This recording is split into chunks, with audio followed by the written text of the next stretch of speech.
Greetings, dear ones. I'm Kryon of Magnetic Service. My partner gets excited because I show him the future.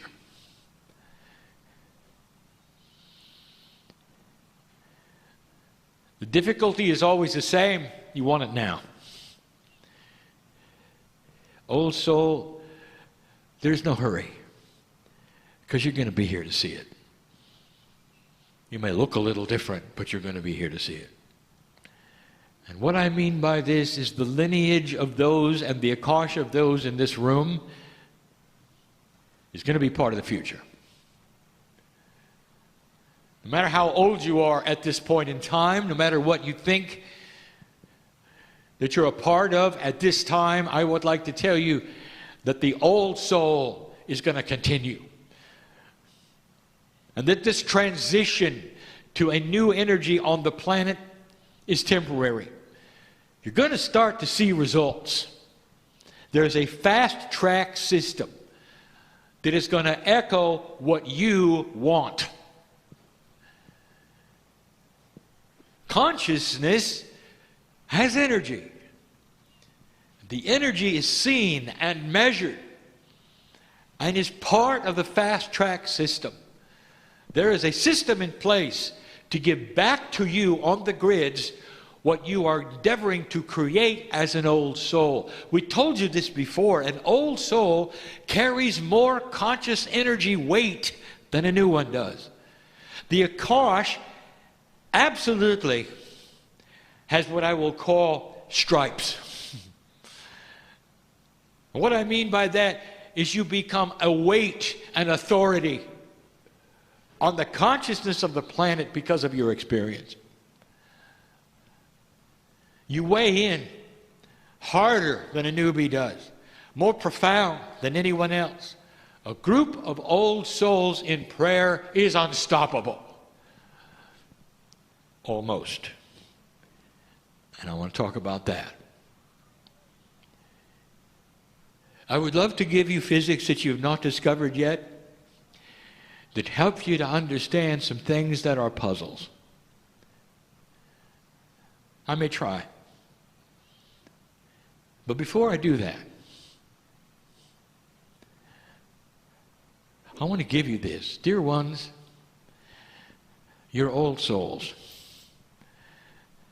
In this room, you can feel it.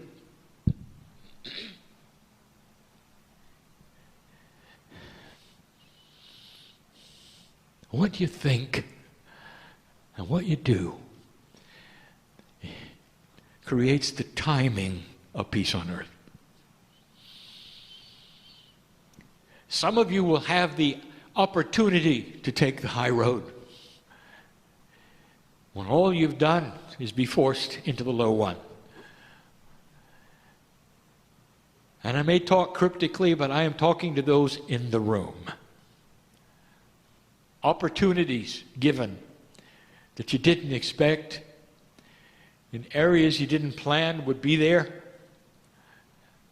and a decision that you will make actually helping the planet incrementally, one by one, because you see things differently.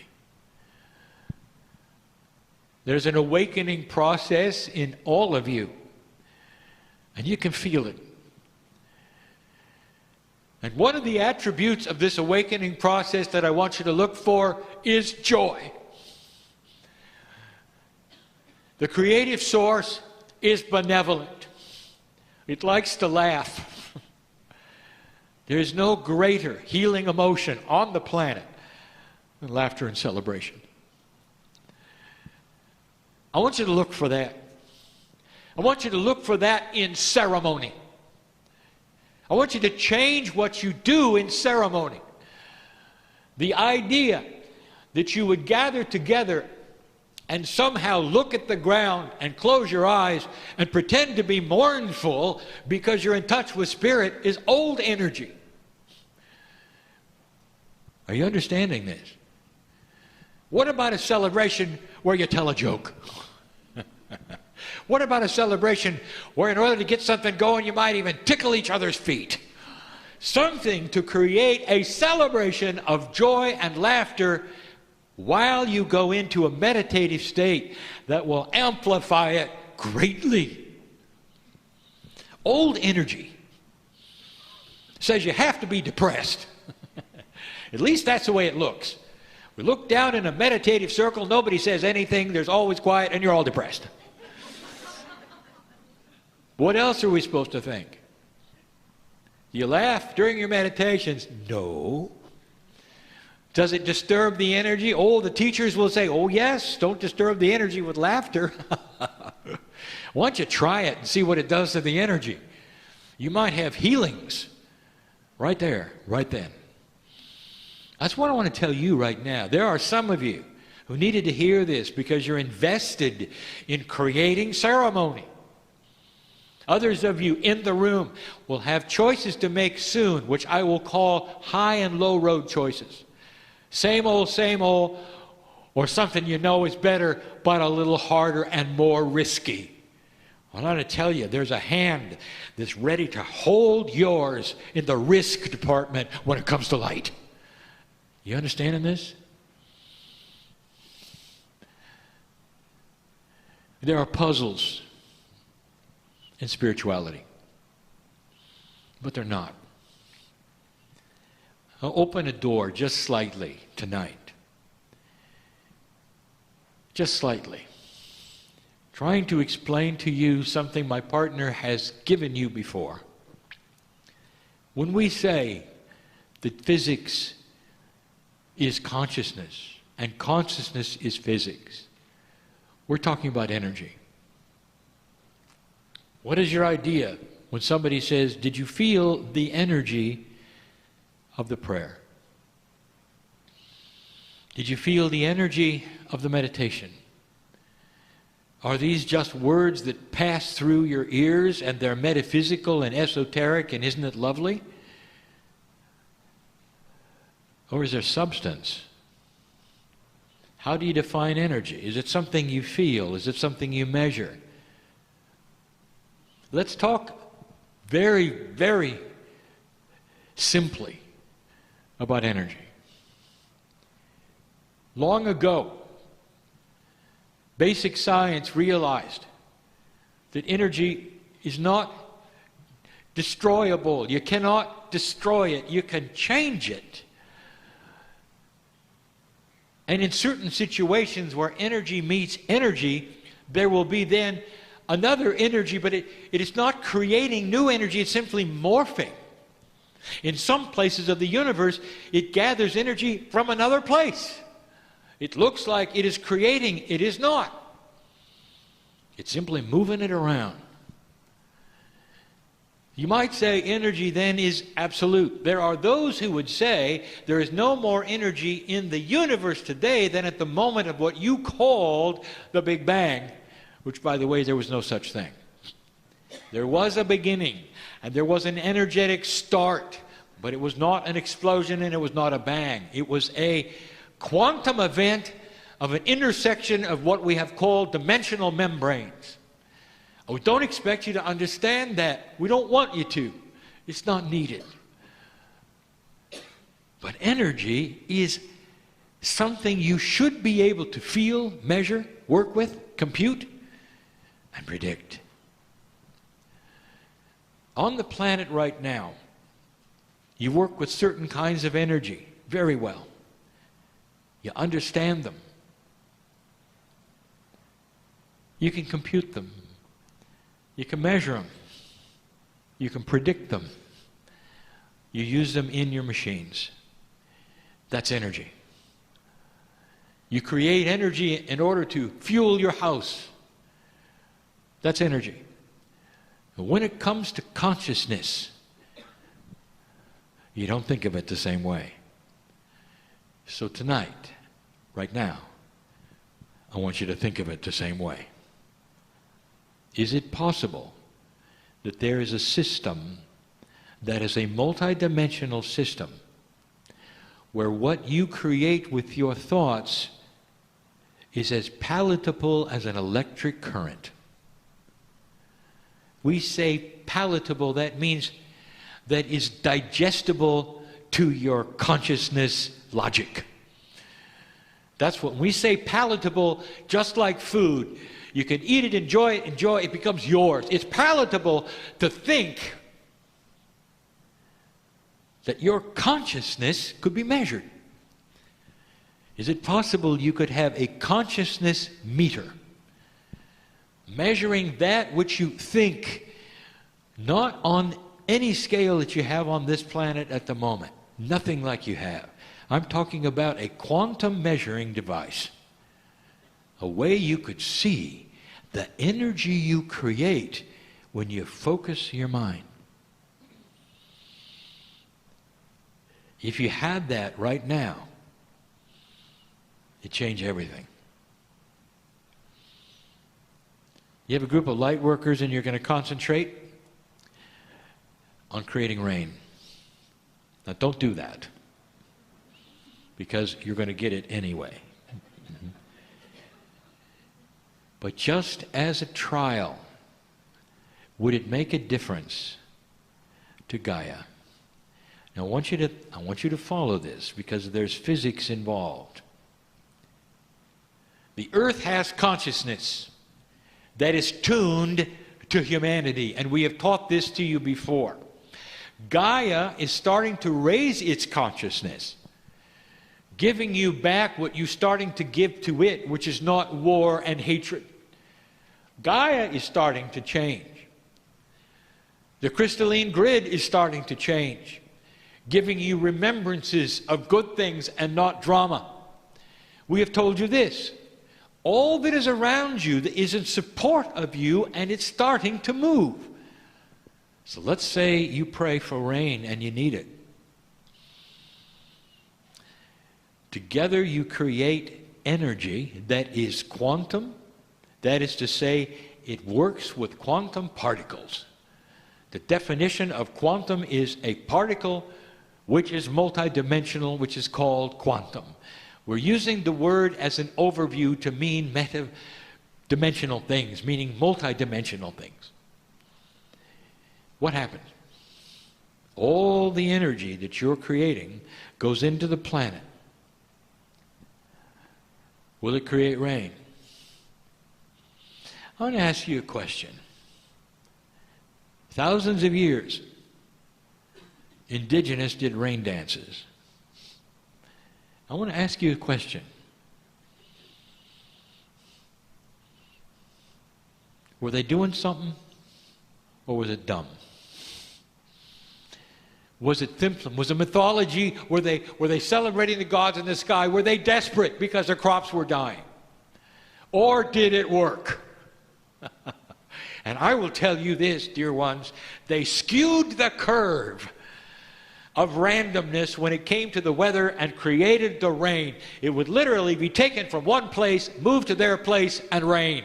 And they did it again and again, sometimes with results, sometimes without results, but more results than not, and that's why it lasted for thousands of years. That's why they continue to do it. You think it is perhaps foolishness. It's pagan.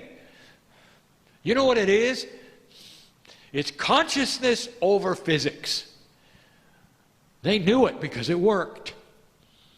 Gaia is more receptive right now to these kinds of things than ever before. Ever before. A group like this can change the weather if it is appropriate. And there are so many things that Gaia will weigh into this. If it does not rob from another place, if it's time. This planet is benevolent for you.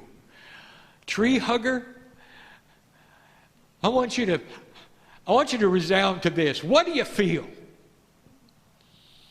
when you're out there with the divas? Can you feel them when they're showing themselves to you, when they want you to see who they are? The consciousness of Gaia has attributes constantly that are giving back to you. And you call it Mother Nature. Isn't it interesting it's a woman? Isn't it interesting? All things good born from the planet, from a feminine energy, just like here. Question. Let's apply it to humans. Now you have a group of light workers that are all praying for one thing, the healing of a human being lying in a hospital bed. Now it gets tricky. Have you done that before? The answer is many of you have. You have a relative or a friend who is in trouble, and you're going to send them energy. You're going to see them healed. I would like to explain what happens to that energy right now in the simplest way I can. And my partner, I want you to go slow because this is new. I want you to understand the benevolence of it, the appropriateness of it, the beauty of it, and why it doesn't always work. Because as many times as you've done it, you know sometimes it works and sometimes it doesn't.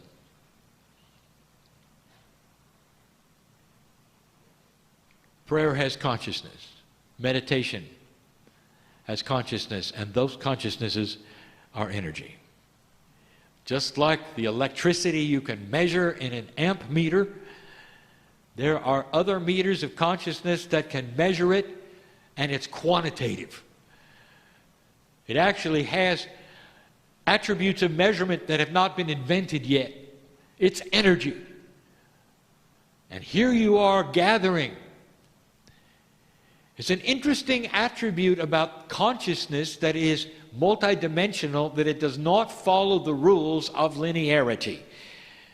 That is to say, when two or more get together, it is amplified in an odd curve. Not exponential, but similar to it. It's part of the math that you don't know yet. It's a base 12 equation, and it's a measurement of consciousness. You're focusing, you're seeing the healing, and here comes the energy. It was developed from you, you sent it. You didn't create it. It has come from an engine that has to do with a central source, and it comes through you and is sent to the individual. So you didn't create it out of nothing. Dear ones, you're in touch with Spirit when you're meditating, when you're praying. You can feel it. You're pulling on that which is Spirit, and you're pushing it right to the one you want to be healed. All is well. You're doing it right. The creative source has seen you and has granted that energy transmission right from the pineal, right from your consciousness, the triad of your brain, and focusing it right to the one in the bed. So far, so good. Now, I told you that energy cannot be destroyed, so it's got to go somewhere. If I told you the mechanics of this, it is not that which you would understand, and even my partner is having trouble with the picture I'm showing him. The first thing that happens, the energy hits what would call a potential membrane of manifestation. It's ready to go, but it has to pass through this membrane. That particular membrane is hooked to the physics of the consciousness of the healee, the one in the bed. They got to believe it. They've got to believe it. Oh, I didn't say they got to want it. Of course they want it. They may even give verbalization. Bring it on. I need it. I want the healing. But inside somewhere, there is something that says, but I don't believe it'll happen. Because they haven't committed to it. They haven't opened their pineal. They haven't connected it to the source. The source is missing. You've got to have a circuit. The energy hits the membrane and sees the consciousness is not then compatible. It's not compliant with the rules of the physics. And the energy of the prayer is then dissipated through the membrane and goes somewhere else. That's all I can tell you. That's scenario one. Does this surprise you? That the one with the disease must be part of the circuit. Do you understand this? And then there are those who are part of the circuit. And I will tell you, the ones who are most part of the circuit are infants who cannot object with any intellect. And they're going to get it right away. I'll tell you, other animals are ready for the healing energy. They're going to get it right away. They can't object because they're wide open. The membrane of their consciousness is ready and will accept it because there's no intellectual objection or a kosh that'll get in the way. Sometimes a human will be partially ready and some of it will get through. This is complicated. We're dealing with physics, formulas, energies. Does this disappoint you that we'd want to quantify prayer? I want to give you something to think about. God is the master physicist. This is not a puzzle. This is beautiful. And when you find out about it, you're going to be able to understand it so much better when you can measure it. You can actually show it to the one in the bed, give them instructions on how to open the membrane, have it sail through, have things happen that never happen now, only because you're not aware of the beauty of the numbers. Oh boy, but can you send energy? And you do a good job of it. Dear ones, don't ever stop. Something is starting to happen on this planet to people in trouble. They're starting to believe it. They're starting to get it. They're starting to open what I would call that consciousness membrane, the compliance, what I will call of the protocol that you're sending them will be compliant to the receiver that they are, and they will understand at a physical level, and the chemistry will change inside, and there will be a healing. Don't go away puzzled by this channel. I want you to go away enhanced with the beauty of this. The beauty of this. I just gave you a snapshot of the future. I just explained prayer. I just explained meditation. And the indigenous of this planet know it. The monks in India know it. Those who have studied the ascension process 1,000 years ago knew it. You lost it. And now it's time to get it back. Dear ones, it's about belief. It's about owning that which is spiritual within you and changing yourself. Getting to a point where you get out of the doldrums of low self-worth and into that which is celebrate your life every day. How many of you have the courage to do that? Wake up, put your feet on the floor, and say, thank you, God, for my life. It's making a difference on the planet. This or something better today for me. I'm ready. I'll tell you, we're listening. And so is your body.